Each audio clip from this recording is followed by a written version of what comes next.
Hello friends, ഇന്നത്തെ എപ്പിസോഡിൽ ഗോകുലിന്റെ അമ്മയും ചേർന്ന് മാളുവിന്റെ അരികിലെത്തി മാളുവിനോട് സംസാരിച്ച് മാളുവിനെ എങ്ങനെയും കൂടെ കൂട്ടിക്കൊണ്ടു പോകാനുള്ള ശ്രമം നടത്തുന്നു. അവസാനം അത് പരാജയപ്പെട്ടതോടെ ഇതിനെല്ലാം കാരണക്കാർ ആ മഹിയും ഒപ്പം ആ വേലക്കാരി പെണ്ണുമാണെന്നും എങ്ങനെയും മാളുവിനെ മറ്റേതെങ്കിലും വിധേന നമുക്ക് അരികിലേക്ക് കൊണ്ടുവന്നേ തീരുവെന്ന് ഗോകുൽ അറിയിച്ചു. അത് കേട്ട ഉടനെ തന്നെ ഗോകുലിന്റെ അമ്മ പറഞ്ഞു, അത് സത്യം തന്നെയാണ്, നീ എന്ത് ചെയ്താലും എനിക്ക് പ്രശ്നമില്ല, പക്ഷേ മാളുവിനെ നമുക്കരികിലേക്ക് കൊണ്ടുവന്നേ തീരൂ, നമ്മുടെ അരികിൽ മോൾ ഉണ്ടാകണം എന്ന് ഗോകുലിന്റെ അമ്മ അറിയിച്ചു. അതിനുശേഷം ഗംഗ കൈലാസത്തിൽ ജോലി ചെയ്യുവാനായി താഴേക്ക് സ്റ്റെയർ ഇറങ്ങി വരുന്ന സമയത്ത് അവിടെ ന്യൂസ് പേപ്പർ വായിച്ചുകൊണ്ടിരുന്ന രാഹുൽ വേഗം ഗംഗയെ കണ്ടുകൊണ്ട് സ്റ്റെയർ ഇറങ്ങി വരുന്ന ഗംഗയ്ക്ക് അരികിലേക്ക് ആ വാതുക്കലായി വന്നു നിൽക്കുന്നു. ഗംഗ താഴേക്ക് ഇറങ്ങി വരുമ്പോൾ രാഹുൽ തന്നെ നോക്കി പുഞ്ചിരിച്ചുകൊണ്ട് നിൽക്കുന്നത് കണ്ട് ഗംഗയ്ക്ക് ആകെ ദേഷ്യമാകുന്നു. ഗംഗ ആകെ ദേഷ്യത്തോടെ താഴേക്ക് ഇറങ്ങി പോകുമ്പോൾ മനഃപൂർവ്വം ഗംഗയുടെ തോളിലേക്ക് ചെന്ന് രാഹുൽ തട്ടുന്നു. രാഹുൽ ഇടിച്ച് ഗംഗയെ വീഴാൻ ഒരുങ്ങുന്ന സമയത്ത് പെട്ടെന്ന് ഗംഗയുടെ കയ്യിൽ കടന്നു പിടിച്ചു. ഗംഗ വീഴാതിരിക്കാനായി ഗംഗയെ കയ്യിൽ പിടിച്ചു നിർത്തുമ്പോൾ ഗംഗ രാഹുലിന്റെ കൈ വിട്ട് അവിടുന്ന് പോകാനുള്ള ശ്രമം നടത്തും. രാഹുൽ ബലമായി തന്നെ ഗംഗയുടെ കയ്യിൽ മുറുകെ പിടിക്കുന്നു. രാഹുലേട്ട കൈവിട എന്ന് ഗംഗ ബഹളം വെക്കുമ്പോൾ ഉടനെ രാഹുൽ പറഞ്ഞു, അതെന്താ ഗംഗ വീഴാൻ പോയപ്പോ വീഴാതെ ഞാൻ ഗംഗയെ പിടിച്ചതല്ലേ, അതിനാണോ എന്ന് ചോദിച്ചിട്ട് ഗംഗ അവസാനം രാഹുലിന്റെ കയ്യിൽ പിടിവിച്ച് കുതിരി മാറി അവിടെ നിന്ന് പോകുന്നു. ഈ സമയത്ത് രാഹുൽ മനസ്സിൽ ചിന്തിച്ചു, ഗംഗെ, നിന്നെ എങ്ങനെ എന്റെ വഴിക്ക് കൊണ്ടുവരണമെന്ന് എനിക്കറിയാം. ഞാൻ നിന്നെ ആഗ്രഹിച്ചിട്ടുണ്ടെങ്കിൽ നീ എന്റെ കയ്യിലേക്ക് തന്നെ വന്നു ചേരും എന്ന് രാഹുൽ മനസ്സിൽ അങ്ങനെ പറയുന്നു. അപ്പോഴാണ് മഹി ഓഫീസിൽ ജോലി ചെയ്യുന്നതിനിടയിൽ മഹിയുടെ ഫോണിലേക്ക് മാളുവിന്റെ ടീച്ചർ വിളിക്കുന്നത്. ടീച്ചർ വിളിച്ചതും എന്താ ടീച്ചർ ഇപ്പൊ വിളിച്ചതായെന്ന് മഹി അന്വേഷിച്ചതും ഉടനെ മഹിയോട് ടീച്ചർ പറഞ്ഞു, അതെ, ഇന്ന് ഇവിടെ ഒരു സംഭവം ഉണ്ടായി. ഇന്ന് സാറിന്റെ മാളുവിന്റെ അമ്മയുടെ അമ്മയും ബ്രദറും ഇവിടെ വന്നിട്ടുണ്ടായിരുന്നു. അത് കേട്ട ഉടനെ, എന്തിനാണ് മാഡം അവരെയൊക്കെ കാണാൻ മോളെ അനുവദിച്ചത്? മോളുടെ അരികിൽ മറ്റാരെയും അലോ ചെയ്യരുതെന്ന് ഞാൻ പറഞ്ഞിട്ടുള്ളതല്ലേ? അവരാരെങ്കിലും മോളെ ഇവ എന്തെങ്കിലും കാരണത്താൽ അവിടെ നിന്ന് പിടിച്ചുകൊണ്ട് പോയി കഴിഞ്ഞാൽ പിന്നെ നിങ്ങൾ എന്നാ സമാധാനം പറയുന്നത് എന്ന് മഹി ചോദിച്ചു. ഞാൻ നേരത്തെ പറഞ്ഞിട്ടുള്ളതല്ലേ, ഞാനല്ലാതെ മറ്റാരും മോളെ കാണാനായി സ്കൂളിലേക്ക് വന്നാൽ അനുവദിക്കരുതെന്ന് എന്ന് പറഞ്ഞത്. ഉടനെ ടീച്ചർ പറഞ്ഞു, അത് പിന്നെ സർ, ഞാൻ അറിഞ്ഞിരുന്നില്ല. അവർ വന്ന് മോളോട് സംസാരിച്ച വിവരം അവര് മടങ്ങാൻ ഒരുങ്ങുന്ന സമയത്താണ് ഞാൻ അറിഞ്ഞത്. എന്തായാലും ഇനി ഞാൻ ശ്രദ്ധിച്ചോളാം സർ എന്ന് പറഞ്ഞ് അവർ ഫോൺ വെച്ചു. അപ്പോഴേക്കും മഹി ആകെ ടെൻഷനിലായി.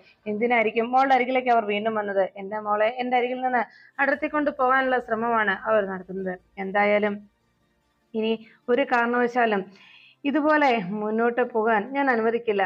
മോളുടെ അടുത്തേക്ക് ഇനി അവർ വന്നാൽ അവരെ ഞാൻ ഒരിക്കലും അതിന് അനുവദിക്കില്ല. എന്റെ മോളെ എന്നിൽ നിന്ന് കൊണ്ടുപോകാൻ ഞാൻ ആരും സമ്മതിക്കില്ല എന്നെല്ലാം മനസ്സിലങ്ങനെ പറഞ്ഞുകൊണ്ട് മഹിയാകെ ടെൻഷൻ അടിച്ചിരിക്കുമ്പോൾ അവിടേക്ക് ഇന്ദ്രൻ എത്തി.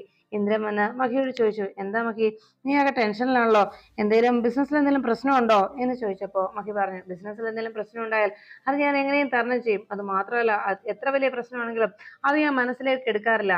പക്ഷെ ഇന്നതല്ല എന്ന് പറഞ്ഞതും ഇന്ദ്രൻ ചോദിച്ചു, എന്താ മഹി ഇപ്പോഴത്തെ പ്രശ്നം, എന്തായാലും നീ കാര്യം പറ. ഉടനെ മഹി പറഞ്ഞു, അതെ, ആ ഗോകുലും അവന്റെ അമ്മയും കൂടി മാളുവിനെ കാണുവാനായി സ്കൂൾ ചെന്നിട്ടുണ്ടായിരുന്നെന്ന്. അത് കേട്ട ഉടനെ, അതിനെന്താണ് പ്രശ്നം എന്ന് ചോദിച്ചു. അവരെ സ്കൂളിൽ വന്നാലത്തെ അവസ്ഥ എന്താണെന്ന് നിനക്കറിയാമല്ലോ. കഴിഞ്ഞ തവണ അവരവിടെ വന്ന് എന്തെല്ലാം പ്രശ്നങ്ങളാണ് ഉണ്ടാക്കിയത്. അതുകൊണ്ട് മാളുവിന്റെ മനസ്സിൽ പ്രശ്നങ്ങൾ ഉണ്ടാക്കാനാണ് അവർ ശ്രമിക്കുക. എന്റെ മോളെ എങ്ങനെ എന്നിൽ നിന്ന് തട്ടിക്കൊണ്ടു പോകുക എന്നത് മാത്രമാണ് അവരുടെ ലക്ഷ്യം. അതിനാണ് അവർ ഓരോന്നും ചെയ്തു കൂട്ടുന്നത് എന്ന് പറഞ്ഞതും ഇന്ദ്രൻ വേഗം മഹിയുടെ അരികിലേക്ക് ചെന്നു. എടാ, നീ ഇങ്ങനെ ടെൻഷൻ ആകാതെ, മാളു തീരെ കുഞ്ഞുകുട്ടിയല്ലല്ലോ, അവൾക്ക് കാര്യങ്ങൾ അറിയാവല്ലോ. നിന്നെയും ഗംഗയെയും വിട്ടുപോകാൻ ഒരിക്കലും മാളുവിനാകില്ല. പിന്നെ ഗോകുലിന്റെ അമ്മയുടെയും നീക്കങ്ങൾ മോളെ നിന്നിൽ നിന്ന് തട്ടിക്കൊണ്ടു പോകുക എന്ന് തന്നെയാണ് അവരുടെ ആഗ്രഹം. പക്ഷെ മോൾ ഒരിക്കലും നിന്നെ വിട്ടു പോകില്ല. അക്കാര്യം ഓർത്ത് നീ ടെൻഷൻ ആവേണ്ടതില്ല എന്ന് ഇന്ദ്രൻ മഹിയെ കാര്യങ്ങൾ പറഞ്ഞ് സമാധാനിപ്പിക്കുന്നു. മഹി ഇന്ദ്രന്റെ വാക്കുകൾ വിശ്വസിച്ച് അല്പനേരത്തെ സമാധാനത്തോടെ ഇരിക്കുമ്പോഴാണ് ഗംഗ തന്റെ ജോലി തുറന്നുകൊണ്ടിരിക്കുമ്പോൾ ഗംഗയുടെ ഡ്രസ്സൊക്കെ ഗംഗ വാഷ് ചെയ്യാനായി ആ അലക്കലിനരികിലേക്ക് എത്തിയതും അവിടെ തുണി അലക്കിക്കൊണ്ടിരിക്കുന്നത് കണ്ട് അവിടേക്ക് രാഹുൽ ഗംഗയെ കാണാതെ എല്ലായിടത്തും അന്വേഷിച്ചെത്തി. രാഹുൽ വേഗം ഗംഗ അവിടെ നിന്ന് തുണി അലക്കുന്നത് കണ്ടതോടെ ഗംഗയുടെ പിന്നിൽ വന്ന് കുറച്ചു നേരം ഗംഗയെ നോക്കുന്നു. അതിനുശേഷം രാഹുൽ താൻ ഇവിടെ നിൽപ്പുണ്ടെന്ന് ഗംഗയെ അറിയിക്കുവാനായി പതുക്കെ ഒന്ന് ചുമച്ചു. ഒച്ച കേട്ട് പിന്തിരിഞ്ഞു നോക്കിയ ഗംഗ തന്നെ നോക്കി ചിരിച്ചുകൊണ്ട് നിൽക്കുന്ന രാഹുലിനെ കണ്ടു. രാഹുലിനെ കണ്ടത് ഗംഗ ഒട്ടും ഇഷ്ടമില്ല. നോക്കിയപ്പോ രാഹുൽ ചോദിച്ചു, അല്ല, ഇവിടെ വാഷിംഗ് മെഷീൻ ഒക്കെ ഉണ്ടായിട്ട് ഗംഗ എന്തിനാ ഇങ്ങനെ തുണി കല്ലിൽ അലക്കുന്നേ എന്ന് ചോദിച്ചപ്പോ ഗംഗ പറഞ്ഞു, അത് പിന്നെ എല്ലാ ഡ്രസ്സും വാഷിംഗ് മെഷീനിൽ അലക്കാൻ കഴിയില്ലല്ലോ എന്ന് പറഞ്ഞു. ഉടനെ രാഹുൽ പറഞ്ഞു. അത് ശരി തന്നെയാണ്. ചില ഡ്രസ്സൊക്കെ, അതായത് പുതിയ ഡ്രസ്സുകളൊന്നും അങ്ങനെ മെഷീനിനകത്ത് അലക്കാൻ കഴിയില്ല. അത് കൈകൊണ്ട് തന്നെ അലക്കണം. എന്റെ ഈ ഡ്രസ്സ് കൂടി ഒന്ന് അലക്കി തരുമോ എന്ന് ചോദിച്ചതും ഉടനെ ഗംഗ ചോദിച്ചു, അതിപ്പോ രാഹുലേട്ടൻ ഇട്ടിരിക്കുകയല്ലേ, അതെങ്ങനെ അലക്കുന്നത് എന്ന് ചോദിച്ചതും, അത്രേ ഉള്ളൂ, ഇതാ ഇപ്പൊ തരാം എന്ന് പറഞ്ഞ്, ഇതും പുതിയതാണ് എന്ന് പറഞ്ഞ് രാഹുൽ വേഗം തന്റെ ആ ഡ്രസ്സ് ഊരിയെടുത്തു. ദാ ഇത് ഒന്ന് വേഗം അലക്കി തരുമോ എന്ന് ഗംഗയോട് രാഹുൽ ചോദിച്ചു. ഗംഗയുടെ ആ മൃദുവായ കൈകൊണ്ട്, ആ സോഫ്റ്റ് കൈകൊണ്ട് ഗംഗ ഇതൊന്ന് അലക്കിയാൽ എന്റെ ഡ്രസ്സിനെങ്കിലും ആശ്വാസമാവുമല്ലോ എന്ന് പറഞ്ഞപ്പോൾ ഗംഗ പറഞ്ഞു, അതെ രാഹുലേട്ടൻ, ഇത് ഇത്ര പെട്ടെന്ന് അലക്കാൻ കഴിയില്ല, അത് 10 മിനിറ്റ് നേരെങ്കിലും സോപ്പ് വെള്ളത്തിൽ മുക്കി വെക്കണം എന്ന് പറഞ്ഞു. ഉടനെ രാഹുൽ പറഞ്ഞു, എന്നാ ഇത് ഗംഗ കുറച്ചു നേരത്തേക്ക് ഇട്ടോ, അപ്പൊ കുഴപ്പമില്ല എന്ന് പറഞ്ഞതും രാഹുലിനോട് ഗംഗ പറഞ്ഞു, അതെ അത് രാഹുലേട്ടൻ കുളിക്കാൻ പോകുമ്പോഴേക്കും അത് 10 മിനിറ്റ് മുമ്പ് അത് വെള്ളത്തിൽ അങ്ങ് മുക്കി വെച്ച് രാഹുലേട്ടൻ തന്നെ കഴുകുന്നതാണ് നല്ലത് എന്ന് പറഞ്ഞു. ഉടനെ രാഹുൽ പതുക്കെ അതുമായിട്ട് ഗംഗയുടെ അരികിലേക്ക് ചെന്നിട്ട് കല്ലിന്റെ സൈഡിലേക്ക് ആ ഡ്രസ്സ് എടുത്ത് വെച്ചിട്ട് പറഞ്ഞു, എന്നാ ഗംഗയ്ക്ക് ഇപ്പോ കഴുകാൻ പറ്റിയ ഡ്രസ്സ് ഞാൻ എടുത്തോണ്ട് വരാം എന്ന് പറഞ്ഞ് രാഹുൽ പോകാൻ തുടങ്ങുമ്പോൾ മനഃപൂർവ്വം ഗംഗയുടെ പുറത്തിനിട്ട് വീണ്ടും ഒന്ന് തട്ടുന്നു. ഇത് കണ്ട ഉടനെ ഗംഗ ദേഷ്യപ്പെട്ടു. എന്താ എന്ന് ചോദിച്ചിട്ടും രാഹുൽ പറഞ്ഞു, അയ്യോ ഗംഗ പോകലേ, ഞാനിപ്പോ ഗംഗയ്ക്ക് ഇപ്പൊ അലക്കാൻ പറ്റിയ ഡ്രസ്സുമായിട്ട് ഞാൻ വരാം എന്ന് പറഞ്ഞ് രാഹുൽ വേഗം അകത്തേക്ക് പോയി. ഈ സമയത്ത് ഗംഗ പ്രാർത്ഥിച്ചു, എന്റെ ശ്രീമഹേശ്വര, എങ്ങനെയെങ്കിലും എന്നിൽ നിന്ന് രക്ഷിക്കണേ, ഇനി ഇവിടെ നിന്നാ പ്രശ്നമോ, എത്രയും വേഗം ഇവിടെ നിന്ന് പോകുന്ന നല്ലത് എന്നാലോചിച്ച് ഗംഗ വേഗം തന്റെ ഡ്രസ്സും എടുത്തുകൊണ്ട് അവിടെ നിന്ന് പോകുന്നു. ഈ സമയത്ത് രാഹുൽ ഡ്രസ്സുമായിട്ട് അവിടേക്ക് മടങ്ങിയെത്തി. അപ്പോഴേക്കും ഗംഗ തന്റെ കയ്യിലിരുന്ന ഡ്രസ്സെല്ലാം വേഗം വാഷ് ചെയ്തിട്ട് അത് ആ അയയിൽ വിരിച്ചിടാനായി ഒരുങ്ങി. ഈ സമയത്ത് അവിടേക്ക് വന്ന രാഹുൽ ഗംഗ തുണിയെല്ലാം വിരിച്ചിരുന്നത് കണ്ട് അരികിലേക്ക് വന്ന് നോക്കി നിന്നു. ഉടനെ ഗംഗ ദേഷ്യത്തോടെ രാഹുലിനെ നോക്കി. രാഹുൽ പറഞ്ഞു, ഗംഗ എന്റെ ഡ്രസ്സ് അലക്കാനും വരാതെ എന്താ എന്ന് ചോദിച്ചതും, ഞാൻ എന്റെ ഡ്രസ്സുമായിട്ടാ വന്നത് എന്ന് പറഞ്ഞപ്പോ ഗംഗ ദേഷ്യത്തോടെ ചി എന്ന് പറഞ്ഞ് ദേഷ്യപ്പെട്ടുകൊണ്ട് ഗംഗ അവിടെ നിന്ന് പോകുന്നു. രാഹുൽ ഗംഗയുടെ ആ ദേഷ്യവും പരിഭവം കണ്ട് വലിയ സന്തോഷത്തോടെ അങ്ങനെ നിൽക്കുമ്പോൾ ഗംഗ റൂമിലേക്ക് എത്തി ആകെ നിരാശയോടെ ഇരുന്നു. ഈ രാഹുലേട്ടന്റെ ശല്യം ഒന്ന് അഴിഞ്ഞു പോയെന്ന് വിചാരിച്ചതായിരുന്നു, വീണ്ടും തുടങ്ങിയല്ലോ എന്റെ ശ്രീമഹേശ്വര, ഇനി ഞാൻ എന്ത് ചെയ്യും എന്നോർത്ത് ഗംഗയാകെ ടെൻഷൻ അടിച്ചിരുന്നു. അപ്പോഴാണ് അവിടേക്ക് ഗൗരി എത്തിയത്. ഗംഗയെ എന്ന് വിളിച്ചുകൊണ്ട് ഗൗരി വന്നു. എന്തു പറ്റി, ഇന്നാകെ ആകെ വിഷമത്തിലാണല്ലോ, ദേഷ്യത്തിലാണോ അതോ സങ്കടത്തിലാണോ, എന്താ പറ്റിയത് എന്ന് ഗംഗയോട് ഗൗരി അന്വേഷിച്ചു. ഉടനെ ഗംഗ പറഞ്ഞു, അതെ ഗൗരിയേച്ചി, ആ രാഹുലേട്ടന്റെ കാര്യമാണ് ഞാൻ ആരോട് എന്റെ സങ്കടം എന്ന് പറയാന്ന് ഓർത്ത് ആകെ വിഷമിച്ചിരിക്കുകയായിരുന്നു.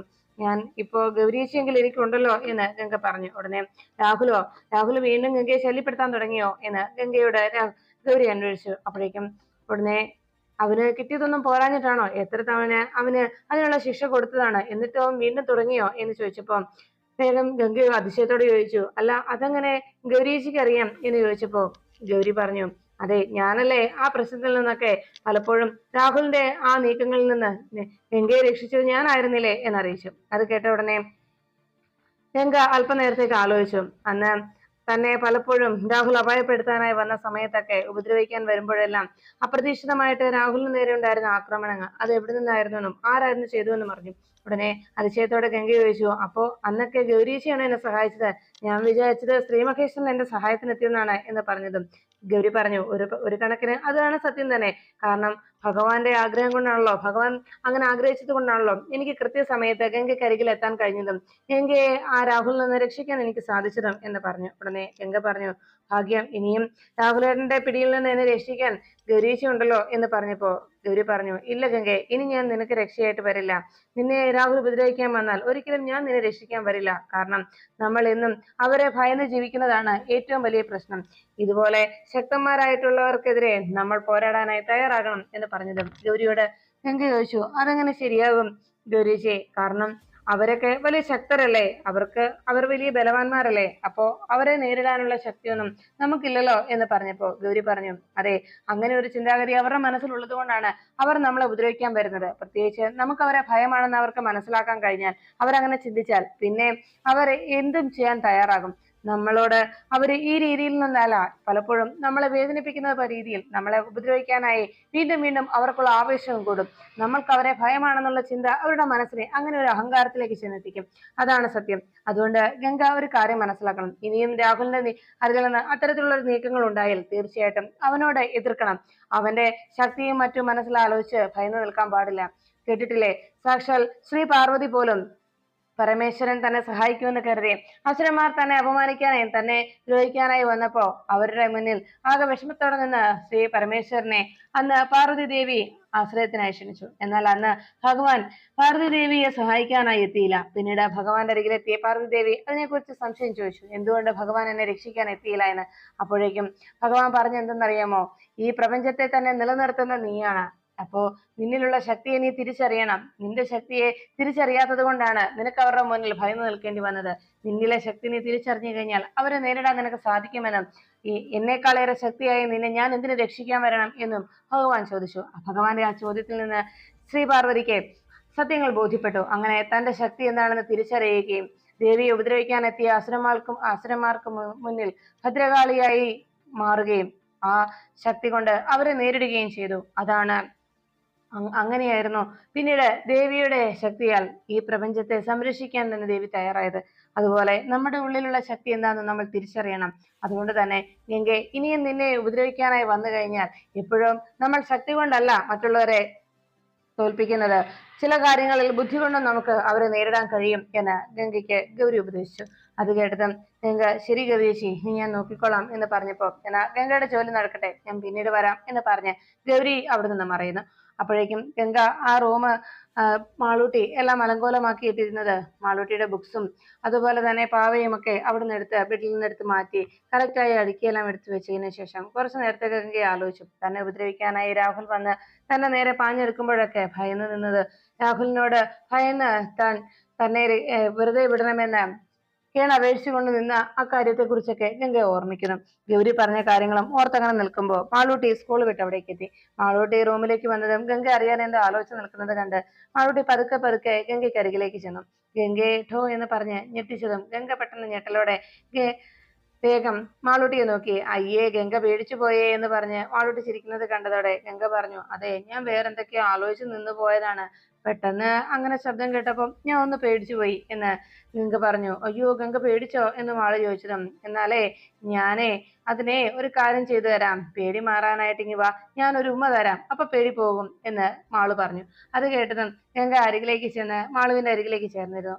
ഗംഗയെ കെട്ടിപ്പിടിച്ച് മാളു കവളത്ത് ഉമ്മ കൊടുത്തു. അതിനുശേഷം ഗംഗയെ മാളുവിന്റെ കവളത്ത് ഉമ്മ കൊടുത്തു. അപ്പോഴേക്കും മാളു ചോദിച്ചു, ഇപ്പൊ പേടി മാറിയില്ലേ എന്ന് ചോദിച്ചത്. മാറി എന്ന് ഗംഗ മറുപടി നൽകി. അല്ല, ഇന്ന് മാളൂട്ടിക്ക് എന്താ കഴിക്കാൻ വേണ്ടത് എന്ന് ചോദിച്ചതും, മുത്തശ്ശി ഉണ്ടാക്കുന്ന പോലെ നെയ്യപ്പം ഉണ്ടാക്കാൻ പറ്റുമോ ഗംഗയ്ക്ക് എന്ന് ചോദിച്ചതും, അതിനെന്താ, ഉണ്ടാക്കി തരാലോ എന്ന് ഗംഗ പറഞ്ഞു. മാളൂട്ടി വേഗം പോയി ഫ്രഷ് ആയിട്ട് വാ, ഡ്രസ്സൊക്കെ മാറ്റി ഫ്രഷ് ആയിട്ട് വാ, അപ്പോഴേക്കും നെയ്യപ്പം റെഡി ആയിട്ടുണ്ടാവും കേട്ടോ എന്ന് പറഞ്ഞ് ഗംഗ മാളുവിനോട് പോയി കുളിച്ചോളാനായി അറിയിച്ചു. ഗംഗ പറഞ്ഞത് കേട്ട് മാളു കുളിക്കാനായി പോയ സമയത്ത് ഗംഗ കിച്ചണിലേക്ക് എത്തി. വേഗം മാളൂട്ടിക്ക് വേണ്ട നെയ്യപ്പം റെഡിയാക്കുന്നു. അങ്ങനെ നെയ്യപ്പം ഉണ്ടാക്കി എടുത്ത് മാറ്റി വെച്ചുകൊണ്ടിരിക്കുമ്പോഴാണ് അവിടേക്ക് രാഹുൽ എത്തിയത്. ഗംഗ അവിടെ ജോലി ചെയ്യുന്നത് കണ്ട് രാഹുൽ മറ്റാരും തന്നെ ശ്രദ്ധിക്കുന്നില്ലല്ലോ എന്നും ചുറ്റുപാട് നോക്കിയിട്ട് കുറച്ചു നേരം ഗംഗയെ തന്നെ നോക്കിയിരുന്നു. അതിനുശേഷം ഗംഗയുടെ അരികിലേക്ക് ചെന്ന് ഗംഗയ്ക്കിട്ട് ചെറിയൊരു തട്ട് കൊടുക്കുന്നു. അതെ, ഗംഗ എന്ത് ചെയ്യുക എന്ന് ചോദിച്ചതും, ഞാൻ ഇവിടെ നെയ്യപ്പം ഉണ്ടാക്കുന്നു, രാഹുലേട്ടൻ എന്താ വേണ്ടത് എന്ന് ഗംഗ അന്വേഷിച്ചതും രാഹുൽ പറഞ്ഞു, എന്നാലേ ഞാൻ ഒരു നെയ്യപ്പം എടുത്തോട്ടെ എന്ന് ചോദിച്ചു. ഒരു നെയ്യപ്പം ഞാൻ എടുക്കുവാണേ എന്ന് പറഞ്ഞ് ഗംഗ വേഗം ഉണ്ടാക്കി വെച്ചത് അതിൽ നിന്ന് ഒരു നെയ്യപ്പം രാഹുൽ കയ്യിലെടുത്തു. ആ നെയ്യപ്പം രാഹുൽ എടുക്കാനായി പോകുമ്പോൾ ഗംഗയ്ക്കിട്ട് വീണ്ടും ചെറുതായിട്ട് രാഹുൽ തട്ടി. ഇത് കണ്ട ഉടനെ ഗംഗ ആകെ ദേഷ്യത്തിലായി. രാഹുൽ പതുക്കെ ഒരു നെയ്യപ്പം എടുത്തതും അതിൽ ആ നെയ്യപ്പം എടുത്ത് കടിച്ചു പിടിച്ചുകൊണ്ട് രാഹുൽ പറഞ്ഞു, നല്ല ടേസ്റ്റാ, പുറത്തെ കടയിൽ നിന്ന് വാങ്ങിച്ചാലും ഇത്രയും ടേസ്റ്റ് ഒന്നും കിട്ടില്ല കേട്ടോ എന്ന് ഗംഗയെ നോക്കി രാഹുൽ തിന്നുകൊണ്ട് ഗംഗയോട് പറഞ്ഞു. അത് കേട്ട ഉടനെ ഗംഗയ്ക്കാകെ ദേഷ്യമായി. ഗംഗ അപ്പോഴേക്കും ആലോചിച്ചത് തന്നോട് ഗൗരി പറഞ്ഞ കാര്യങ്ങളായിരുന്നു. ഗൗരി ചേച്ചി പറഞ്ഞ കാര്യങ്ങൾ ഗംഗയുടെ മനസ്സിലേക്ക് പെട്ടെന്ന് കടന്നു വന്നു. നമ്മളെ ഉപദ്രവിക്കാനായി വരുന്നവർക്ക് മുന്നിൽ നമുക്ക് അവരെ ഭയമാണെന്നൊരു തോന്നൽ അവർക്കുണ്ടായാൽ പിന്നെ അവരൊക്കെ നമ്മളെ നേരെ ആക്രമിക്കാനുള്ള ആവേശം കൂടും. അതുകൊണ്ട് അവരെ എതിർത്ത് തോൽപ്പിക്കാനായി, അവരോട് എതിർത്ത് സംസാരിക്കാനും അവരെ എതിർക്കാനും നമ്മൾ തയ്യാറാവുകയാണെങ്കിൽ പിന്നെ അവർ നമുക്ക് നേരെ ഒരു രീതിയിലും പാഞ്ഞെടുക്കില്ല എന്ന ഗൗരിയുടെ വാക്കുകൾ ഓർത്തുകൊണ്ട് ഗംഗ രാഹുലിനെ എങ്ങനെ നേരിടാമെന്നതിനെ കുറിച്ച് ആലോചിച്ചു.